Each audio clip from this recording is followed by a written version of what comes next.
मैं Suresh Kushwaha, department of mechanical engineering, भारतीय गणित दुर्ग से HMT सब्जेक्ट पे आज एक न्यूमेरिकल लेके आया हूँ। जो न्यूमेरिकल पेज है हमारे पास हीट कंडक्शन पे पेज है। तो आइए न्यूमेरिकल देखते हैं। न्यूमेरिकल क्या बोलता है, the interior of a refrigerator having inside diameter of 0.5 metre and 0.5 metre base area and 1 metre height to be maintain at 6 degree Celsius temperature. यानी कि कोई रेफ्रिजरेटर है, उसके अंदर का यानी इंटीरियर में जो अंदर टेम्परेचर कितना बेस करना है, अपने को 0.6 डिग्री सेल्सियस मेंटेन करना है।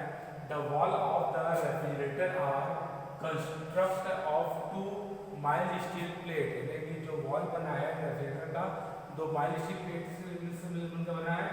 थिकनेस 3 mm थिक है, जिसकी थर्मल कंडक्टिविटी K है अपने पास 46.5 वाट पर metre degree Celsius. 50 mm of glass wool. अब दोनों माइल्ड स्टील के बीच में क्या लगा हुआ है, ग्लास वूल लगा हुआ है इंसुलेशन को वर्क करने के लिए, जिसकी थर्मल कंडक्टिविटी 0.046 वाट पर metre degree Celsius. Between them, यानी कि बिटवीन देम का मतलब 2 माइल्ड स्टील के बीच में ग्लास वूल लगा हुआ है, क्योंकि बोला है between them. If the average heat transfer coefficient at the outside and inner surface are 11.6 watt per meter square degree Celsius and 14.5 watt per meter square degree Celsius respectively. Calculate करना है। पहला, the rate at which heat must be removed from the interior to maintain the specific temperature in the kitchen at 25 degree Celsius. यानी कि वो कितना heat transfer करता है fridge अंदर से बाहर की ओर। बाहर में कितना 25 डिग्री सेल्सियस है, अंदर कितना मेरे पास 6 डिग्री। तो फ्रिज अंदर से बाहर की ओर कितना हीट को ट्रांसफर करता है वो निकालना है। दूसरा क्या निकालना है, temperature on the outer surface of the metal sheet. तो मेटल शीट के आउटर सरफेस में टेम्परेचर कितना रहेगा अपने को वो निकालना है। ठीक है, तो क्वेश्चन पढ़ के हम पहले क्या बनता है इसका डायग्राम बना लेते हैं। तो मैं यहाँ इसका डायग्राम बना देते हुए रफ करके इतना एरिया रफ कर लेता हूँ मैं। ठीक है, क्वेश्चन पढ़े हम डायग्राम बनाते हैं। तो सपोज ये अपने पास कोई एयर है,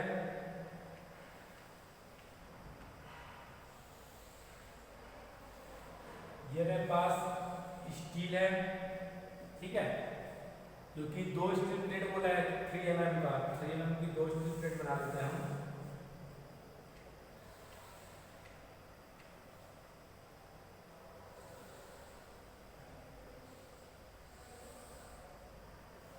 ये हो गया, यहां से यहां तक ये भी क्या है, स्टील की 3 mm की प्लेट है, और यहां से यहां भी क्या स्टील की 3 mm की प्लेट है। बीच में क्या कर रहा है, ग्लास वूल लगा रहा है, जिसकी थिकनेस कितनी है अपने पास 50 mm ऑफ ग्लास वूल की थिकनेस है। ये ग्लास वूल लग गया बीच में, इसकी थिकनेस कितनी होगी अपने पास 50 mm। ठीक, इसको लिख देते हैं हम लोग स्टील। ये भी क्या है अपने पास स्टील, और ये क्या है अपने पास ग्लास।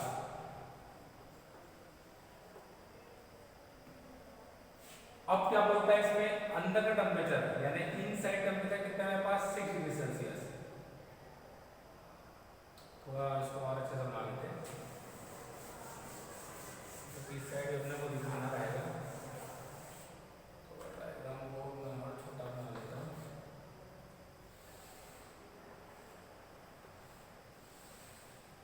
ये आकृति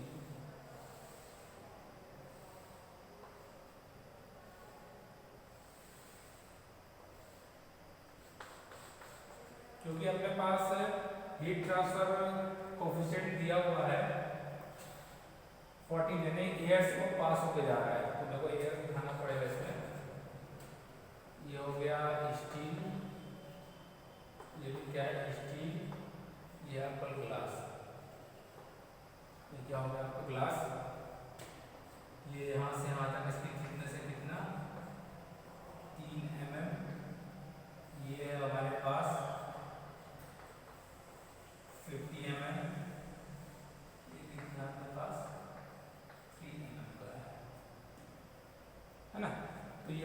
पास डायग्राम बन गया है 3 mm का 3 mm का। अब देखिए आउटसाइड टेम्परेचर कितना बोल रहा है अपने पास 25, ये समझ लो हमारा आउटसाइड टेम्परेचर है, ठीक है। तो यहाँ पर टेम्परेचर कितना है मेरे पास 25 डिग्री सेल्सियस। अब इनसाइड टेम्परेचर कितना बोल रहा है 6, समझ लो ये फ्रिज का इनसाइड है, यहाँ पर टेम्परेचर कितना है मेरे पास 6 डिग्री सेल्सियस। ये आउटसाइड टेम्परेचर, ये आउटसाइड टेम्परेचर, ये इनसाइड टेम्परेचर, isn't it? तो आगे देखते हैं अब क्या बोलता है, जो इनसाइड अपना हीट ट्रांसफर कोएफिशिएंट है वो है हमारे पास 11.16 वाट पर मीटर स्क्वायर डिग्री सेल्सियस, यानी कि बीच में क्या हो रहा है हमारे पास कन्वेक्शन हो रहा है, तभी अगर हीट ट्रांसफर कोएफिशिएंट बोला है।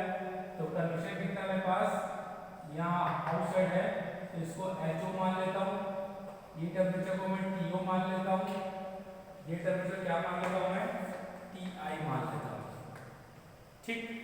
अब यहाँ से हीट का ट्रांसफर हो रहा है, पहले स्प्लिट में आएगा तो ये 1 बनाएगा, 2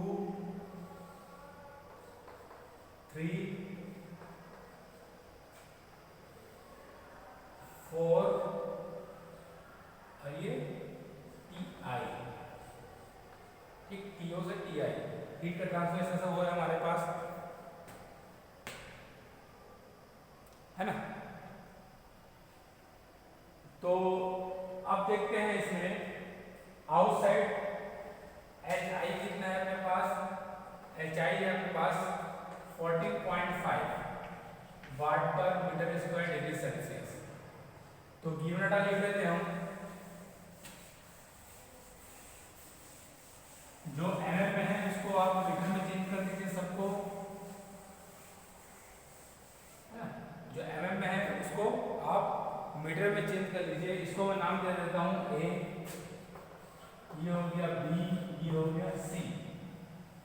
तो अपने पास LA कितना है 3 mm, LA जो पहला स्लैब है उसको A दिया, सेकंड स्लैब को B दिया और थर्ड स्लैब को मैंने C दिया, ठीक है। तो LA कितना हो जाएगा अपने पास 0.3 mm, 3 mm है, इसको मीटर लेंगे तो बदल जाएगा ये 0.03, कितना बदलेगा, जो बदलेगा 0.003 मीटर, जो बदल जाएगा हमारे पास 0.003 मीटर में। अब क्या है LB है, ये भी कितने बराबर है, ये LC के बराबर है, और LB कितना हो जाएगा अपने पास 50 mm है, ये जाएगा 0.05 मीटर हो जाएगा, ठीक है। ये लेंथ कितना हो जाएगा 0.05 मीटर हो जाएगा हमारे पास। अब हमारे पास KA है, KA is equal to KC is equal to, ठीक है, स्टील की थर्मल कंडक्टिविटी कितना है 46.5 वाट पर मीटर डिग्री सेल्सियस, ऐसा आपको लिखना है पूरे में। और थर्मल कंडक्टिविटी ऑफ ग्लास क्या ले रहे हैं, KB दे रहा हूं मैं, कितना है ये 0.046 वाट पर मीटर डिग्री सेल्सियस। अब बाकी दिया हुआ T0 की वैल्यू लिखेंगे हम लोग, यहाँ पे लिख लेंगे T0 is equal to 25 degree Celsius, TI is equal to 6 degree Celsius, H0 is equal to है हमारे पास 11.6 वाट पर metre square degree Celsius. HI है अपने पास 14.5 वाट पर मीटर स्क्वायर डिग्री सेल्सियस। ये पूरा गिवन डाटा है हमारा। अब क्या करते हैं हम लोग, सीधा हीट ट्रांसफर का फॉर्मूला लगा देते हैं। कितना हीट, गिवन डाटा नोट कर लीजिए आप लोग। अब क्या करता हूँ, इसमें कितना हीट का ट्रांसफर होता है वो देखता हूँ मैं।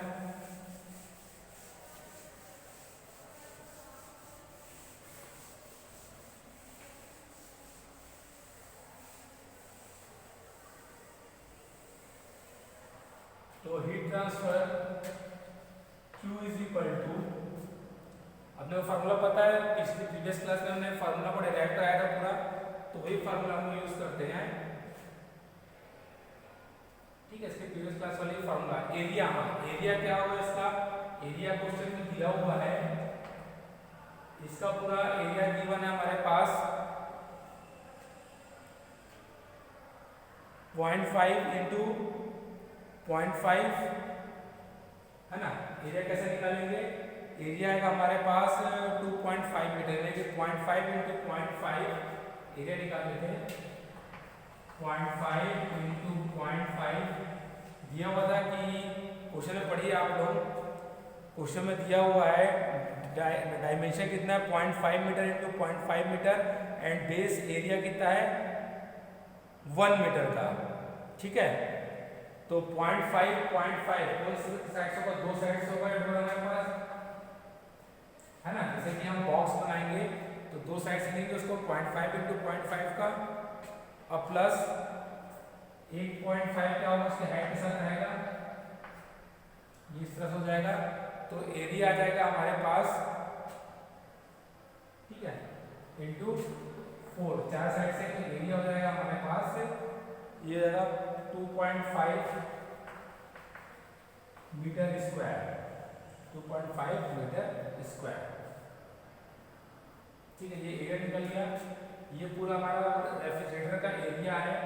तो फॉर्मूला लगाते हैं हम लोग, A is equal to T outer minus T inner divided by, पहला क्या हो रहा है कन्वेक्शन हो रहा है, फिर क्या हो रहा है कंडक्शन। देखिए यहाँ से यहाँ आएगा तो कन्वेक्शन होगा, फिर यहाँ से आएगा conduction, conduction conduction convection, total कितना हो रहा है 1 2 3 4 5, ठीक है। तो हम लोग 5 से अपने वहाँ से पहले क्या कंडक्शन होगा, तो कंडक्शन क्या होगा H0 डिवाइडेड बाई, जो रेजिस्टेंस फॉर्म में लिखते हैं, सॉरी 1/H0 हो जाएगा, प्लस अगला क्या है अपने पास कंडक्शन है, तो कंडक्शन क्या हो जाएगा LA अपॉन KA, जो थर्मल कंडक्टिविटी रहेगी आपकी, प्लस LB अपॉन, देखिए A से कितने जा रहे हैं B में जा रहे हैं, KB plus LC upon KC, plus फिर क्या होगा अपने पास कन्वेक्शन होगा, तो 1/HI ये मिल जाएगा हमको। इन सब की वैल्यू पुट अप कर देंगे तो अपने को हीट ट्रांसफर मिल जाएगा। वैल्यू पुट अप कर देंगे, Q is equal to A कितना है 2.5, T आउटसाइड कितना है मेरे पास 25, ये 6 डिग्री सेल्सियस, HO तो 1 अपॉन आउटसाइड कितना जाएगा हमारे पास 11.6 प्लस LA कितना है मेरे पास थिकनेस 0.003, KA है हमारे पास 46.5, LB कितना है 0.05, इसकी थर्मल कंडक्टिविटी कितनी थी अपने पास 0.046 plus 0.003 divided by 46.5 plus 1/HI, ये कितना है अपने पास 14.5।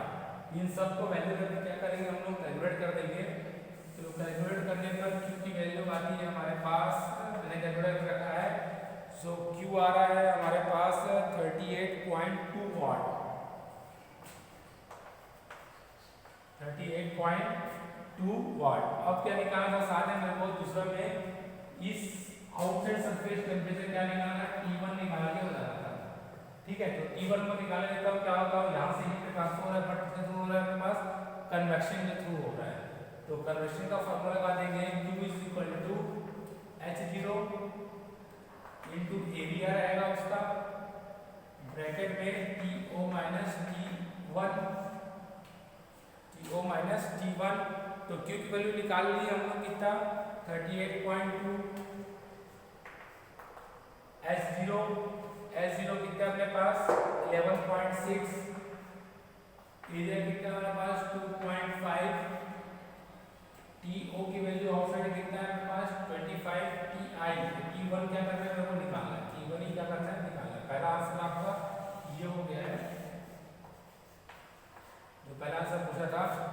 दूसरा आंसर निकाल रहे हैं। सो T1 इज इक्वल टू कितना निकल जाएगा, कैलकुलेट करेंगे तो इसको ये निकल जाएगा 23.68 डिग्री सेल्सियस। ये मिल गया देखो T1, है ना। तो दोनों अपने को मिल गया है। जो Q निकाला था हीट ट्रांसफर, और जो आउटसाइड सरफेस टेम्परेचर, तो आउटसाइड टेम्परेचर क्या बनता है, पास T मिलता है, तो ये निकाल लेंगे। इसी तरह से अगर क्वेश्चन में बोलता है T2 निकाल ले या T4 निकाल ले, तो T4 यहाँ से निकल जाएगा, Q is equal to formula बनेगा, है ना। यहाँ से क्या निकालेंगे, T4 निकालेंगे। फिर इंडिपेंडेंट टेम्परेचर फॉर्मूला से क्या निकालेंगे, हर एक पॉइंट की टेम्परेचर हम लोग निकाल सकते हैं। अभी क्वेश्चन में इतना बोला नहीं है, क्वेश्चन में सिर्फ हमको Q निकालने बोला था और आउटसाइड टेम्परेचर निकालने बोला था, तो हम ये दोनों चीज निकाल लिए हैं। आई होप आप लोगों को समझ में आ गया होगा कि किस तरह से कैलकुलेट किया जाता है। बहुत ईजी मेथड है ये आपका। आपको ये बस फॉर्मूले आपको पता होना चाहिए कि कौन सा फॉर्मूला को हम यूज करते हैं। अगर ये फॉर्मूला आपको पूरा पता है